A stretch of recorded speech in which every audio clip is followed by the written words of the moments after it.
Bonjour à toutes et à tous.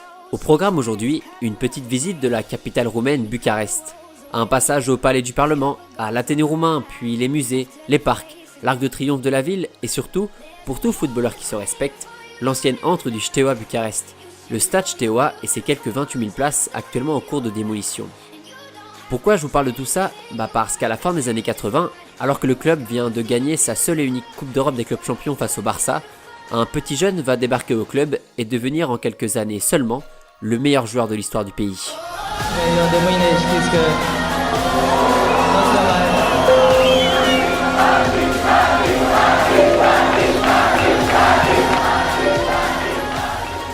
Vous l'avez lu dans le générique, ce joueur s'appelle Jorge Hagi, un gaucher virevoltant qui a fait ses gammes au Sportul Studențesc puis au Steaua, deux clubs de la ville de Bucarest qui se rappelleront longtemps du plus célèbre numéro 10 roumain. Car en moins de 15 ans, Hagi a su placer son pays natal sur la carte du football mondial en club et en sélection, en devenant l'un des plus grands joueurs de la planète du milieu des années 80 à la fin des années 90. Le meneur de jeu savait faire pas mal de choses avec un ballon. Il pouvait dribbler, accélérer, crocheter, effacer n'importe quel défenseur qui se jetterait un peu trop violemment sur lui. Et surtout, sa grande spécialité, envoyer des missiles de 30 mètres en lucarne ou bien des petites enroulées délicieuses d'encore un peu plus loin. Ce style de jeu de pur créateur dribbleur doté d'une patte gauche brillante lui a toujours valu une comparaison très flatteuse avec un autre numéro 10 de l'époque ou presque, un petit Argentin qui maîtrisait plutôt bien la balle lui aussi. Celui que l'on surnommait donc le Maradona des Carpates, les Carpates étant une chaîne de montagnes traversant notamment la Roumanie, commence sa carrière chez les pros à 17 ans au Sportul Studențesc à Bucarest. En 85 puis 86, il affole les défenses adverses et termine meilleur buteur du championnat 2 ans de suite, avec la vingtaine puis la trentaine de buts inscrits. Et bien que son équipe flirte avec les premières places du classement, la jeune pépite va passer un cap en rejoignant le Steaua Bucarest, le club phare du pays qui vient de ramener en Roumanie sa première Coupe d'Europe en venant à bout du FC Barcelone. Sans forcément hausser son niveau de jeu, Hagi va briller avec le maillot rouge et bleu sur les épaules en inscrivant 93 buts et en régalant les supporters par son envie et la volonté qu'il mettait à chacun de ses matchs joués. En 3 saisons, le Steaua remporte 3 championnats, 2 coupes nationales et retourne même en finale de Coupe d'Europe, balayé 4-0 par un Milan AC que rien ne pouvait arrêter cette année-là. Le meneur de jeu d'1m75 devient un joueur de plus en plus scruté par les recruteurs européens au sein d'une équipe qui écrase tout en Roumanie et qui se paie le luxe d'accéder régulièrement aux phases finales de Coupe d'Europe. Pour ainsi dire, Hagi pourrait devenir un milieu plus que crédible dans les grands championnats européens et s'en va donc rejoindre le Real Madrid contre un peu plus de 4 millions d'euros, profitant notamment de l'effondrement du bloc soviétique dont faisait partie évidemment la Roumanie.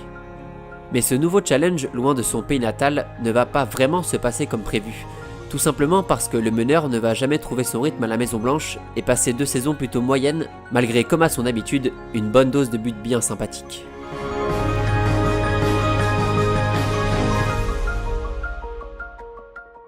Et quand il a fallu relancer la machine après son échec relatif à Madrid, Hagi va aller renforcer l'équipe italienne de Brescia, tout juste promue dans la première division transalpine, pour passer 2 belles saisons malgré une relégation brutale en Série B en 94.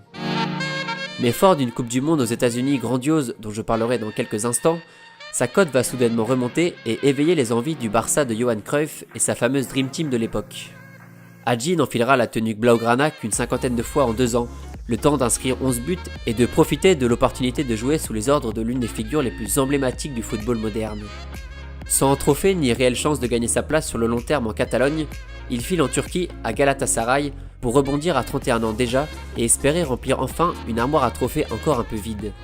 Cette fois-ci, le meneur va se faire une place et pas seulement sur le terrain, mais surtout dans le cœur des supporters stambouliotes. Parce qu'Hagi n'a en réalité jamais rien perdu de sa magie, de ce pied gauche incroyable et de sa capacité à empiler les buts tous plus beaux les uns que les autres.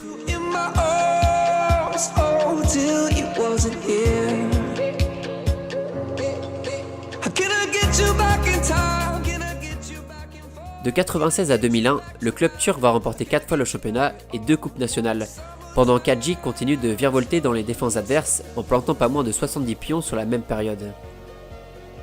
El Comandante, comme aimaient l'appeler les fans de Galatasaray qu'il adulait quasiment autant que dans son pays natal, connaîtra même les joies d'une victoire en Coupe d'Europe, en Coupe UEFA plus précisément, après la victoire de Galatasaray aux dépens d'Arsenal lors de la finale en mai 2000. Et même si Jorge sera expulsé ce soir-là, Il clôturera sa carrière sur une belle note en venant à bout de la Maison Blanche du très jeune Iker Casillas lors de la Supercoupe de l'UEFA quelques mois après. Sauf qu'on ne retiendra probablement pas le numéro 10 roumain pour ses seules performances en club, car Gheorghe Hagi, c'est avant tout le capitaine emblématique de l'équipe de Roumanie 94, la plus belle épopée en Coupe du Monde qu'ait jamais connue le pays. Pour cette 15e édition organisée aux États-Unis, la masterclass d'Hagi lui vaudra d'être élu dans l'équipe type du tournoi et d'aller chercher une 4e place au Ballon d'Or la même année. Malheureusement pour la sélection roumaine, elle se fera éliminer en quart de finale au pénalty contre la Suède après avoir sorti notamment les Argentins du vieillissant Maradona.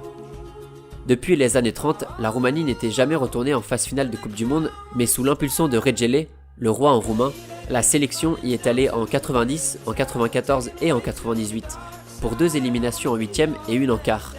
Un parcours que le pays n'a jamais réitéré depuis. Voilà, vous vous rendez maintenant compte de ce que représente Gheorghe Hagi en Roumanie.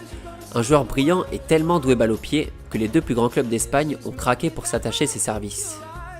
Le merveilleux gaucher, qui a fait le bonheur du Steaua notamment, était capable d'inscrire des buts de partout avec son pied gauche comme son pied droit, grâce à un équilibre du corps inouï et une force de frappe impressionnante. Ajoutez à cela une capacité d'élimination et de couverture de balle qui lui permettait d'utiliser le cuir comme il le souhaitait, et vous comprenez pourquoi Hagi était un joueur vraiment spécial qui mérite amplement son compte de foot et qui gardera à jamais ce statut si particulier en Roumanie. Pas besoin d'en dire beaucoup plus, le génie incontesté de Sachele, ayant planté plus de 320 buts en 800 matchs professionnels, a marqué toute une génération de passionnés et a inscrit son nom dans la liste fermée des meilleurs créateurs européens de toute l'histoire du football. Une histoire que la Roumanie espère pouvoir réécrire rapidement, son le plus célèbre de ses ressortissants.